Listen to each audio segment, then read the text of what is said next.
2 Kings chapter 2 verse 9. ሁለተኛ ነገሥት ምዕራፍ 2 ቁጥር 9ን ክፈቱ።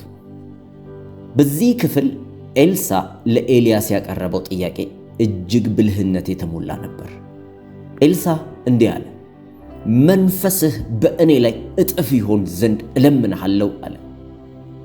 ይህ ማለት አንድን የእግዚአብሔር ሰው ተመልክቶ የእርሱ ቅባት በእኔ ላይ እጥፍ ይሆን ብሎ መጠየቅ እንደሚቻል ያሳያል። ለምሳሌ እንደ ሬንሃልድ ቦንኬ ያሉ ታላላቅ ሰዎችን ቅባት እጥፍ አድርጎ መመኘት ይቻላል። ኤልሳ ያደረገው በትክክል ይህንን በአንተ ላይ ያለው መንፈስ በእኔ ላይ እጥፍ ይሁን አለ። በዚህ ድፍረት ነው የጠየቀው። አንዳንዶቻችን አንድ ድርሻ ይበቃኛል ወይም ሩብ ድርሻ ይሁንልኝ ልንል እንችላለን። ነገር ግን በእምነት እጥፍ ድርሻውን መጠየቅ ይቻላል። ለቅባቱን ለመዋጋት ዝግጁ ነህ? የእጥፍ ድርሻ ቅባት ዝም ብሎ የሚገኝ አይደለም። ለእርሱ ለመዋጋት ዝግጁ መሆን አለብህ። የማይገኝን ነገር እንዲጠይቁ አልፈልግም። ነገር ግን የሚገኘውንና ለውጥ የሚያመጣውን ቅባት ፈልጉ። እኔ በግሌ የፈለግኳቸውን ቅባቶች ሁሉ እግዚአብሔር ሲሰጠኝ አይቻለሁ። አሁንም በጸሎት እየጠየቅኩት ያለሁት ነገር አለ። ብዙ ጊዜ ከእግዚአብሔር ጋር እወያያለሁ። ይህንን ለምን አልመለስክልኝም እያልኩ እከራከራለሁ። ምክንያቱም ቅባቱን አጥብቄ ስለምፈልገው ነው። ኤልሳ ያንን እጥፍ ቅባት ለማግኘት 4 ትልልቅ መንፈሳዊ ውጊያዎችን ማለፍ ነበረበት። እኛም ለቅባቱ ስንዋጋ በእነዚህ 4 ደረጃዎች ወይም ስፍራዎች ውስጥ እናልፋለን። የመጀመሪያው ጌልጌላ የተሰኘው የመቆረጥ ስፍራ እንደማለት ነው። የመጀመሪያው ውጊያ የሚጀምረው በጌልጌላ ነው። ጌልጌላ እስራኤላውያን የተገረዙበት ስፍራ ነው። ወደ ተስፋይቱ ምድር ከመግባታቸው በፊት ኢያሱ ሕዝቡን እንዲቆሙ አዘዛቸው። ጌልጌላ ምንን ይወክላል? ራስን መመርመር ይወክላል። ወደ ተስፋይቱ ምድር ወደ ቅባቱ ለመግባት የማያስፈልጉ ነገሮችን ማስወገድን ያመላክታል። መገረዝ ወይም መቆረጥን ይወክላል። ይህ የሚያሰቃይ ሂደት ሊሆን ይችላል። የሥጋን ፍላጎትና በቅባቱ መንገድ ላይ እንቅፋት የሚሆኑ ነገሮችን የምንቆርጥበት ስፍራ ነው። መቀደስንም ይጠይቃል። መጽሐፍ ይላል ያለ ቅድስና፣ ያለ መስዋዕትነት፣ ያለ መገረዝ፣ ያለ መቀረጥ ታላቁን ቅባት መቀበል አይቻልም። ኤልያስ ለኤልሳ በዚህ ቆይ ቢለውም ኤልሳ ግን ቅባቱን ለማግኘት ሲል ያንን የመቆረጥና የመቆረጥ የመፈተን ሂደት አልፎ አብሮት ተጓዘ። ቅባቱን በእውነት የሚፈልግ ሰው በጌልጌላ የሚደረገው የመቆረጥ ሂደት ሊታገስ ይገባዋል። እስቲ አሁን እዚህ ጋር አንድ ጣትህን አስቀምጥ። በአንድ ጣት ብቻ። አሁን በዚህ ጣት ላይ ልንመታ ነው። የግርዛቱን ሂደት በምሳሌ ላሳያችሁ ፈልጌ ነው። ይህ ሰው ለቅባቱ ገና ዝግጁ አይደለም፣ ምክንያቱም እየፈራ ነው። ተንበርከክ፣ ጣትህን እዚህ ጋር አምር። ግርዛቱ በሚፈጸምበት ወቅት ምንም አይነት ማደንዘዣ አልነበረም፣ ፓናዶል አልነበረም፣ በረዶ የለም፣ ምንም። ሁሉም ወንዶች በስቃይና በህመም እንዲህ እየተሳቡ ይሄዱ ነበር። ምን ማለት ነው? ወደ መንፈሳዊ ቅባት በሚወስደው መንገድ ላይ እግዚአብሔር ከህይወታችሁ የሚቆርጣቸው በጣም የሚያሰቃዩ ነገሮች አሉ። በጣም ያማሉ። አንዳንድ ጊዜ ኃጢአት ሊሆን ይችላል። የተወሰኑ ኃጢአቶችን ማቆም ካልቻላችሁ ቅባቱን ያሳጣችኋል። ዝሙት፣ የወሲብ ፊልም ሱስ ወይም ፖርኖግራፊ፣ ብዙ የሴት ጓደኞች ወይም ብዙ የወንድ ጓደኞችን መያዝ። አንዳንዶች ጠዋት ሲነቁ ኃጢአት መስራት፣ ዝሙት መፈጸም የግድ የሚላቸዋል። ነገር ግን እግዚአብሔር ወደ ቅባቱ ሊያመጣችሁ ሲል እነዚህን ለእናንተ ውድ የሆኑ ግን ያደፉ ነገሮችን ሊቆርጥባችሁና ህመሙ ከባድ ሊሆንባችሁ ይችላል። የቢሾፕ ኦቢን ታሪክ ላንሳላችሁ። እርሱ ኬንያ ነበር፣ እኔም ኬንያ ነበር። ወደ ለንደን በመሄድበት ጊዜ ሁሉ ጊዜ ይመጣ ነበር። ምክንያቱም ለአገልግሎቱ ትልቅ ፍቅር ነበረው። በጣም ስኬታማ ነጋዴ ነው። እንዲያውም ለንደን ሲሄድ በፓውንድ ትልቅ መባ የሚሰጠኝ እርሱ ነበረ። አንድ ቀን ግን ጠራሁትና ልጄ ሆይ ወደ ደቡብ አፍሪካ በሚሽነሪነት እንደ ወንጌል መልእክተኛ እንድትሄድ እፈልጋለሁ አልኩት። ንግዱን ልገርዘው ልቆርጥለት ፈለጉ። ከዚያ በኋላ ስልክ የለም፣ መልእክት የለም። ጠፋ። ወደ ደቡብ አፍሪካ ለጉብኝት ሄዶ ተመለሰ። ነገር ግን ለንደን ሲሄድ ድሮ እንደሚያደርገው ሊያየኝ አልመጣም ነበር። ትዕዛዙን መፈጸም ስላልፈለገ ሊደበቀኝ ሞከረ። በኋላ በአሜሪካ ባለ አንድ ካምፕ ላይ ተገናኘን። እኔም ታዲያ በዛን ወቅት ወደ ማሌዥያ እንደምሄድ ስናገር እርሱም አብሮኝ እንደምሄድ ወሰነ። ማሌዥያ ደረሰን። አንድ ምሽት ከአገልግሎት በኋላ ና እስቲ አብረን እንንሸራሸር አልኩት። አብረን ስንጓዝ ልቡ በኃይል ይመታ ነበር። ምክንያቱም እግዚአብሔር እንዲተወ የሚፈልገው ነገር እንዳለ ያውቅ ስለነበር ነው። ቅባቱን የምንፈልገው ለታላቅ ነገር ቢሆንም ጌልጌላ ግን የመለያያ ስፍራ ናት። እግዚአብሔር ትልቅ ቅባት ከመስጠቱ በፊት ትልቅ ነገር እንድንተው ይጠይቀናል። ለኤልሳ መጎናጸፊያውን ማግኘት ማለት እርሻውንና በሬዎቹን መተው ማለት እንደሆነ ሁሉ ለእኛም የሥጋ ፍላጎታችንን ወይም ዓለማዊ ስኬታችንን የምንሰዋበት የግርዛት ስፍራ ይገጥመናል። እስቲ ቢሾፕ ቀጣዩን ታሪክ ንገራቸው። ምን ተፈጠረ? እንዲህ ብዬ ይገልጸዋለሁ። በአንድ ውብ የአትክልት ስፍራ ውስጥ እየተንሸራሸርን ሳለ ድንገት ቢሾፕ ትከሻዬ ላይ እጁን አሳረፈና ኦቢ ሆይ እግዚአብሔርን ከፈለክ የሆነ ነገር ማጣት መተው አለብህ አልከኝ። ያኔ ትርጉሙ ወዲያው ገባኝ። አዎ ቢሾፕ ኦቢ ያን ጊዜ ወደ ቤቱ ሲመለስ ያንን ትልቅ ንግዱን አቆመ። ይህም የመንፈሳዊ ጉዞ መጀመሪያ ሆነ። ያለ መስዋዕትነት እግዚአብሔርን ማገልገል አይቻልም። እንደ ተራ ምዕመን ቢሆን የሆነ ነገር መተው የግድ ነው። ለዚህ ነው የመጀመሪያው ውጊያ በጌልጌላ የሆነው። ጌልጌላ ግርዛት ያለበት ነው። ስጋዊ ፍላጎት የሚቆረጥበትና ህመም ያለበት ስፍራ ነው። የቅባቱ ውጊያ የሚጀምረው እዚህ ነው። በጌልጌላ የተከሰተው ሁለተኛው ነገር መና መቆሙ ነው። ያ መለኮታዊና ያለ ድካም የሚገኝ አቅርቦት ቆመ። ህዝቡም ጠንክረው እንዲሰሩ ይጠበቅባቸው ጀመር። ከተረጂነት ወደ ሰሪነት። እስራኤላውያን እስከዚያ ድረስ መና ከሰማይ የወረደላቸው ይረዱ ነበር። አሁን ግን እንደ ማንኛውም ህዝብ መሬቱን ማረስ፣ ዘር መዝራትና በድካማቸው ምግብ ማግኘት ነበረባቸው። ሌላው የብስለት ጊዜ ነው። ብዙ ሰዎች ሁልጊዜ እንደ ሕፃን ከሰማይ ይውረድልኝ ወይም ከአሜሪካ እርዳታ ይምጣልኝ እያሉ መኖር ይፈልጋሉ። ነገር ግን እግዚአብሔር ያለ ድካም የሚመጣው በቂ ነው። አሁን ሰርተህ አስራት አውጥተህና ማህበርህን ባርከ በስርዓት እንድትኖር ይፈልጋል። ይህንን የምትልበት ጊዜ ይመጣል። ሶስተኛው ልዩ በረከቶች የሚቆሙበት ስፍራ ነው። ያለ ማንም ዕቅድና ድካም ይመጡ የነበሩ ድንገተኛ በረከቶች የሚቆሙበትና በስርዓትና በስራ የምንታወቅበት ደረጃ ይሆናል።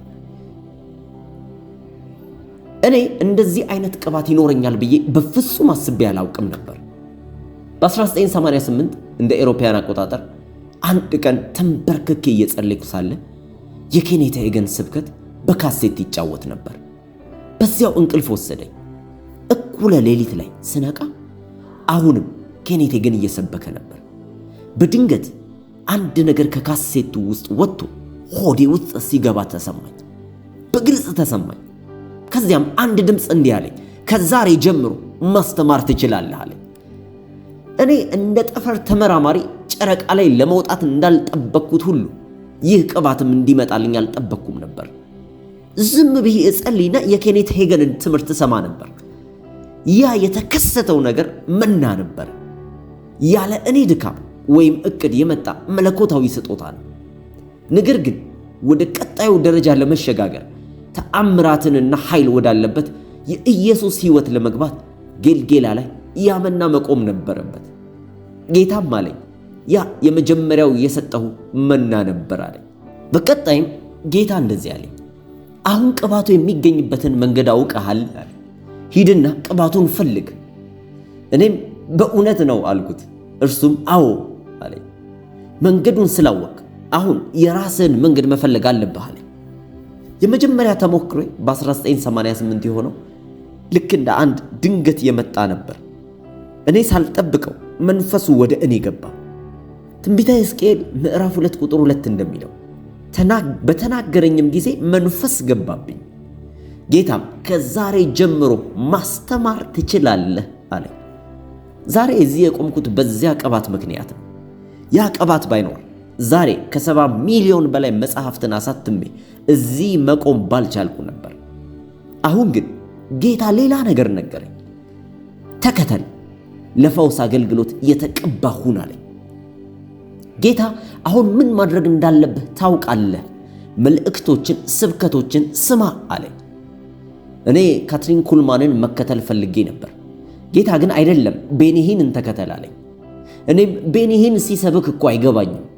እርሱ የሚጠቅሰው ከዘሌዋውያን፣ ከኢዮብ፣ ከመዝሙርና ከዘጸአት ብቻ ነው። ስለ ቆሮንቶስ ወይም ስለ ኤፌሶን በፍጹም አይናገርም አልኩት።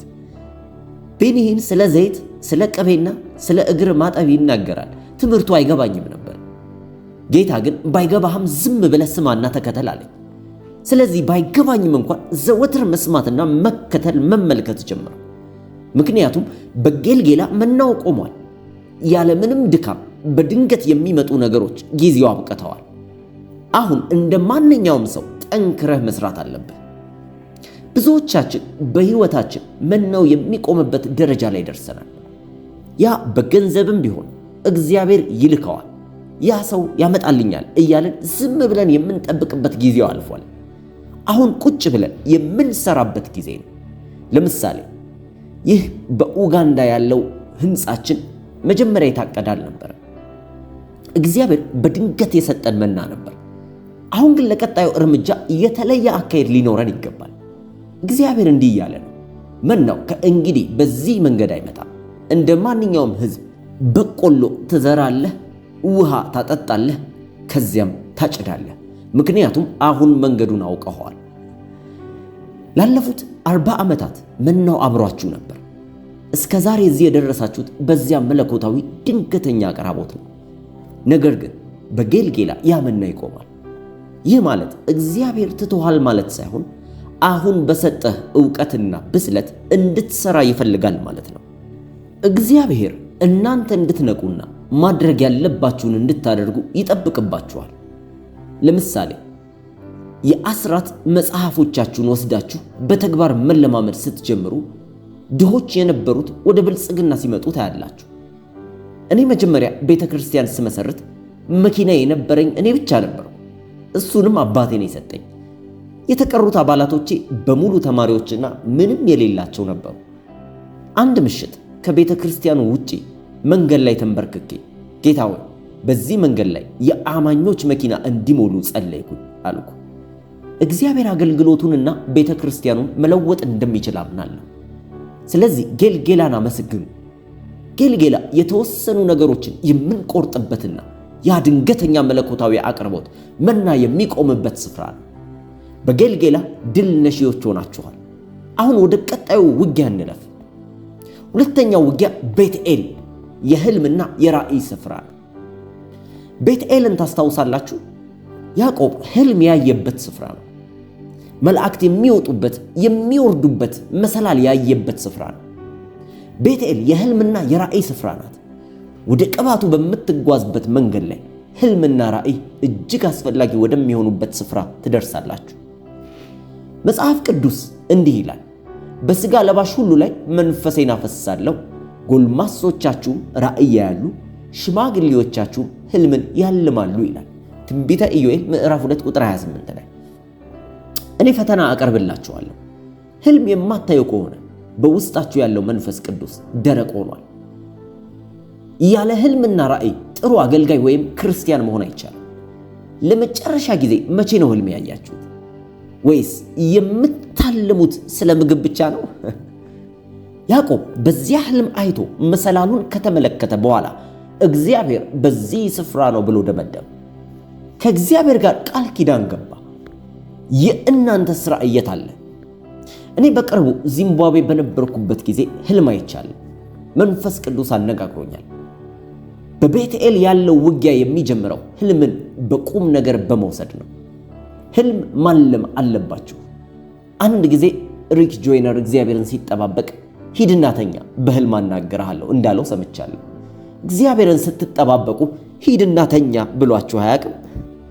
የፈውስ አገልግሎት እንድጀምር ራእይ ሲሰጠኝ ወንበር ላይ ተቀምጬ ነበረ።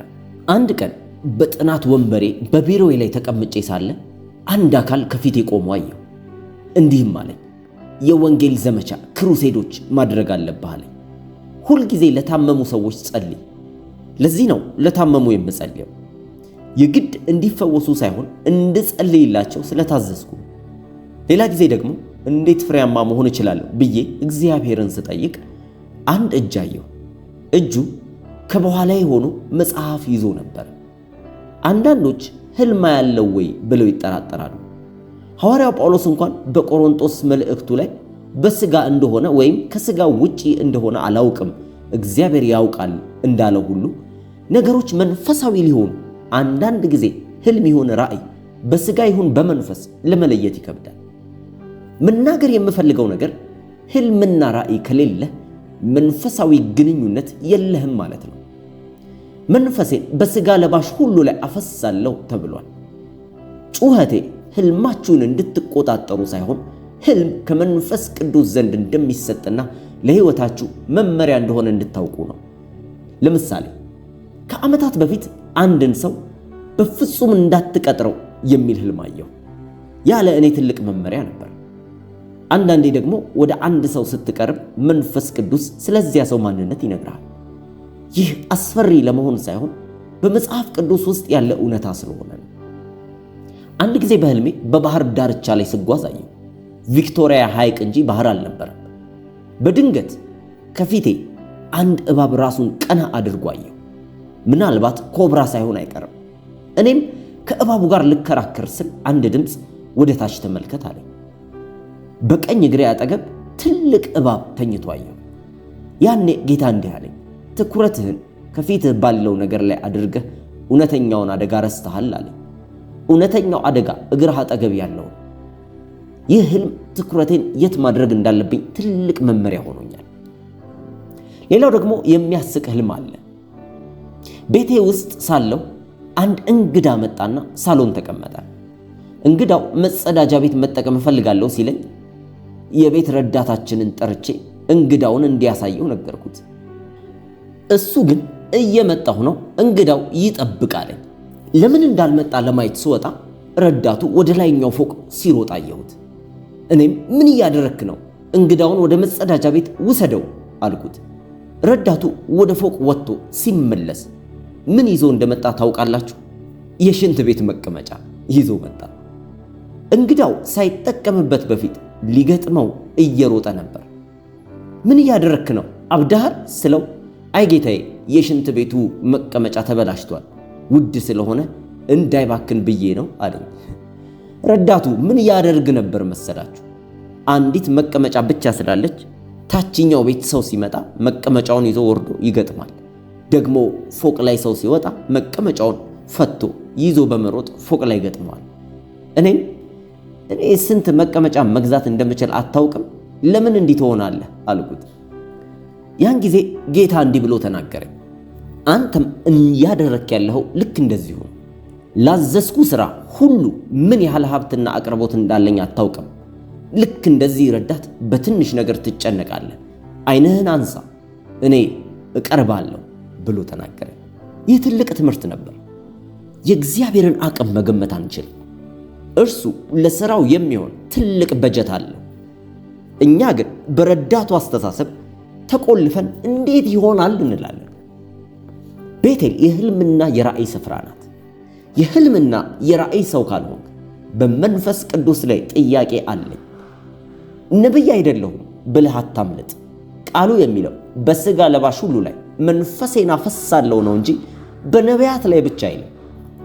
በዚህ ጥቅስ ላይ በትንቢተ ኢዮኤል ምዕራፍ 2 ቁጥር 28 እንደዚህ የሚል ቃል አለ።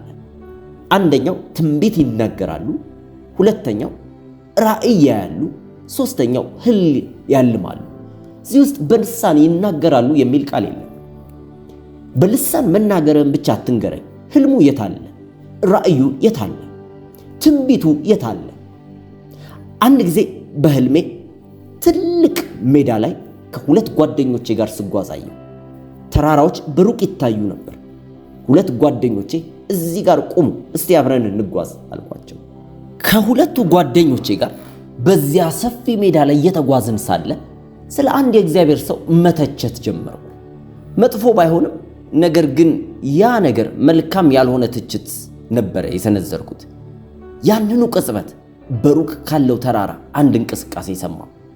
አንድ አንበሳ ከተራራው ወርዶ በፍጥነት ወደ እኔ ይመጣ ነበር። አንበሳው አይሮጥም፣ ነገር ግን በፈጣን እርምጃ ወደ እኔ እየቀረበ ነበር። በጣም ደነገጥኩ። ወደ ኋላዬ ስዞር እንስሳው ልክ እኔ ላይ ሊዘል ሲል በድንገት በጩኸት ከእንቅልፌ ነቃሁ። ያኔ መንፈስ ቅዱስ እንዲህ አለኝ፣ በአገልጋዮቼ ላይ በምትናገርበት በምትተችበትና በምታጉረመረምበት ጊዜ ሁሉ ክፉ መናፍስትን በሽታንና እርግማንን ከተራራው ወደ አንተ እንዲመጡ እየጠራህ ነው አለኝ። ማርያምና አሮን በሙሴ ላይ በተናገሩ ጊዜ የደረሰባቸውን የለምጽ በሽታ አስታውሱ። ዘኍልቍ ምዕራፍ 12 ላይ እግዚአብሔር ንግግራቸውን ሰማ።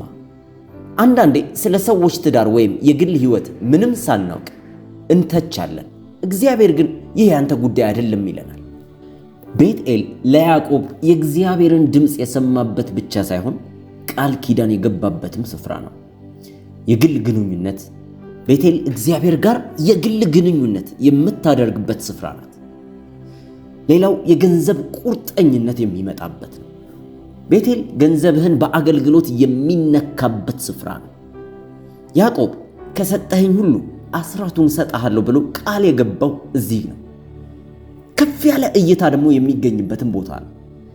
ልክ እንደ ሽንት ቤት መቀመጫው ህልም እግዚአብሔር በቤቴል አስተሳሰባችንን ሊያሰፋው ይፈልጋል። እኔ ሰፊ አቅርቦት ላንተ ስላለኝ በትንሽ ነገር አትጨነቅ ይለናል። በቤቴል ያለውን ውጊያ ማሸነፍ ማለት የመጀመሪያው አንደበታችንን መግዛት መቻል ነው። በአገልጋዮች ላይ ከመናገር መቆጠብ። ሁለተኛው በራእይ መመራት ነው። ህልምና ራእይን እንደ መመሪያ መቀበል። ሶስተኛው መስጠት ነው። በገንዘብ ለእግዚአብሔር ታማኝ መሆንህን መለማመድ ያለበት ስፍራ ነው። ያዕቆብ በቤትኤል ህልም አይቶ ከመነሳቱ በላይ ያደረገው አንድ ትልቅ ነገር አለ። እርሱ የገንዘብ ቃል ኪዳን ነው። ያዕቆብም እንዲህ ብሎ ስለተሳለ ይለናል ዘፍጥረት ምዕራፍ 28:20 ላይ እግዚአብሔር ከኔ ጋር ቢሆን ከሰጠኝም ሁሉ ለእኔ አስራትን እሰጥሃለሁ። ብዙ አገልጋዮች በደንብ ይሰብካሉ፣ በደንብ ይዘምራሉ፣ ወንበሮችንም በስርዓት ያደራጃሉ። ነገር ግን የአገልግሎታቸው የገንዘብ ክፍል አልተለወጠም። አሁንም ተመጽዋች ናቸው፣ ምክንያቱም ቅባቱ በገንዘባቸው ላይ አልሰራበትም። ያዕቆብ ግን ለመጀመሪያ ጊዜ ከመለኮታዊ ግንኙነት ጋር ገንዘብን አያያዘ። ይህም ዛሬ ለምናየው ለእስራኤል ታላቅ የሀብት በረከት መሰረት ሆነ። ፓስተር ጂሚ በኬንያ ስላለው አገልግሎታቸው እንዲህ ሲል ይመሰክራሉ። የድንኳን አስተሳሰብ ብለው መጀመሪያ የምናገለግለው በተከራየነው መሬት ላይ ድንኳን ጥለን ነበር። ቢሾፕ ዳግ ግን በደቡብ ኮሪያ ስንገናኝ ለምንድን ነው ድንኳን የምትወደው ብሎ ጠየቀኝ። ያ ጥያቄ አስተሳሰብ ይለወጥ። መሬት ለመግዛት 44 ሚሊዮን የኬንያ ሽሊንግ ያስፈልገን ነበር።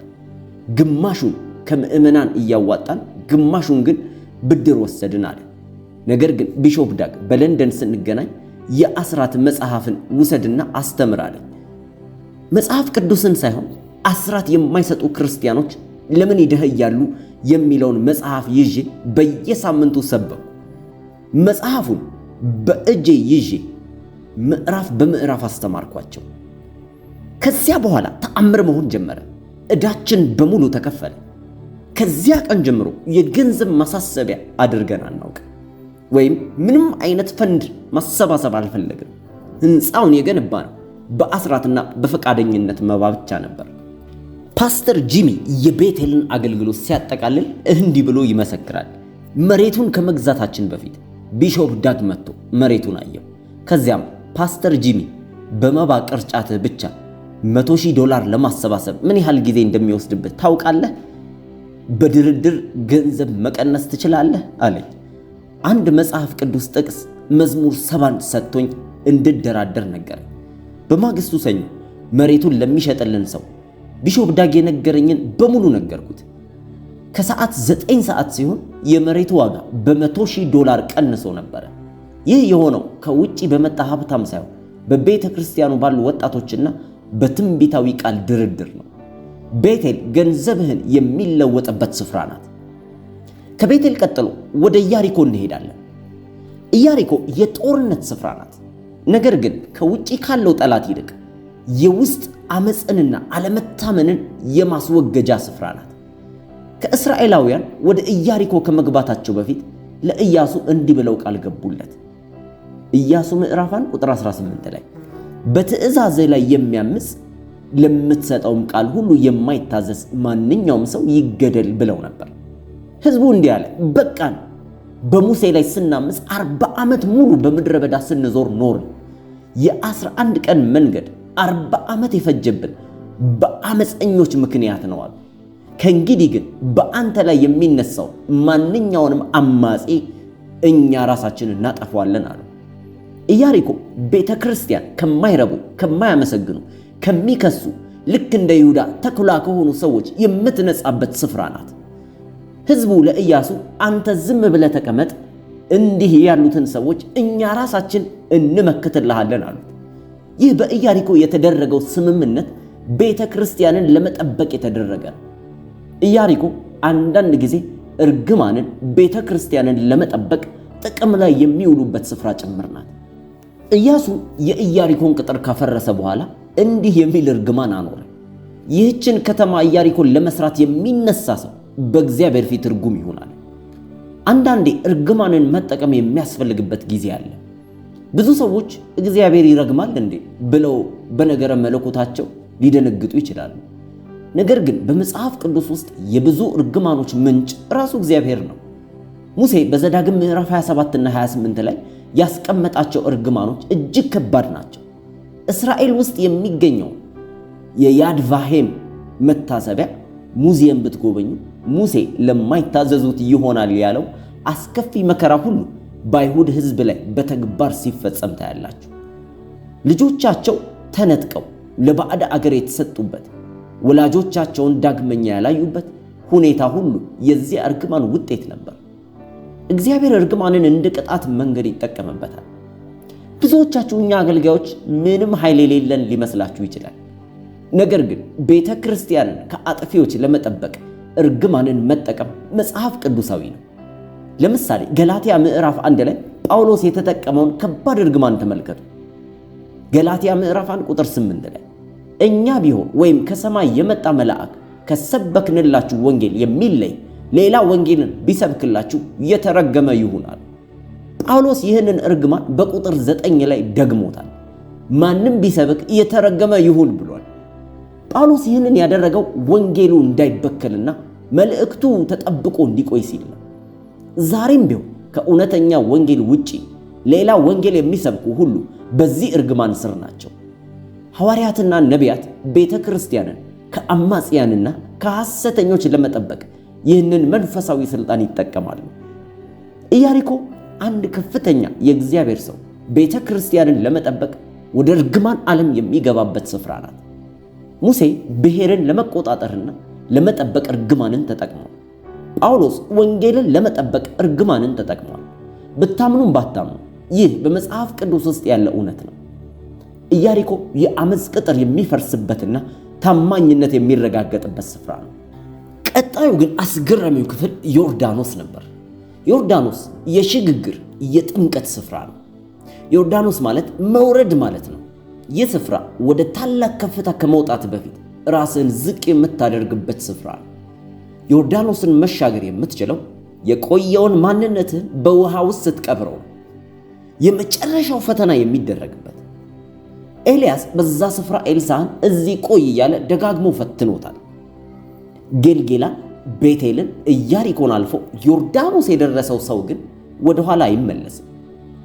በዛ ስፍራ መጎናጸፊያውንም የምትቀበልበት ስፍራ ነው። ኤልያስ በዮርዳኖስ ማዶ መጎናጸፊያውን አውልቆ ውሃውን መታው። ውሃውን ተከፈለ።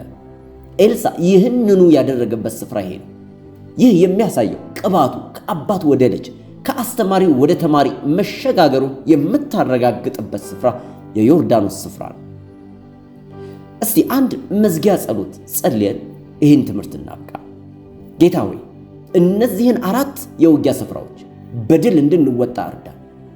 በጌልጌላ ስጋችንን እንድንገዛ በቤትኤል ራእያችንና ህልማችን እንዲሰፋ፣ በኢያሪኮ ታማኝነታችን እንዲጸናና እንድንቆም፣ በዮርዳኖስም እጥፍ ቅባትን ተቀብለን ጸጋህን መለማመድ እንድንጀምር አብቃን። አሜን አሜን አሜን። It's a place where a senior person now may enter into that realm. Amen. ይህንን ትምህርት በቀጥታ ተርጉመን ያቀረብንላችሁ አማርኛ ቲዩቦች ነን። የእግዚአብሔር ሰው ቢሾፕ ዳግ ሄዋርድ ሚልስ የተናገሩትን ያስተማሩትን ትምህርት ነበር ተርጉመን ወደ እናንተ ያመጣ ነው። ሌሎችም ታላላቅ የእግዚአብሔር ሰዎች የሚያስተምሩትን መንፈሳዊ ትምህርቶች እንድታገኙ ይህንን ቻናል ሰብስክራይብ በማድረግ ቤተሰብ ይሁኑ። ከዚያም ባለፈ በአስተያየት መስጫው ላይ እናንተ የምትፈልጉትን የእግዚአብሔር ሰዎች ትምህርት እንድናቀርብላችሁ ከፈለጋችሁ አስተያየት መስጫው ላይ አስቀምጡልን። ቻናሉን ሰብስክራይብ በማድረግና ቪዲዮቹን ላይክ በማድረግ እንዲሁም ለሌሎች ሰው በማጋራት የኛ ቤተሰብ አባል ይሁኑ፣ አብረውን ያገልግሉ። መልካም ጊዜ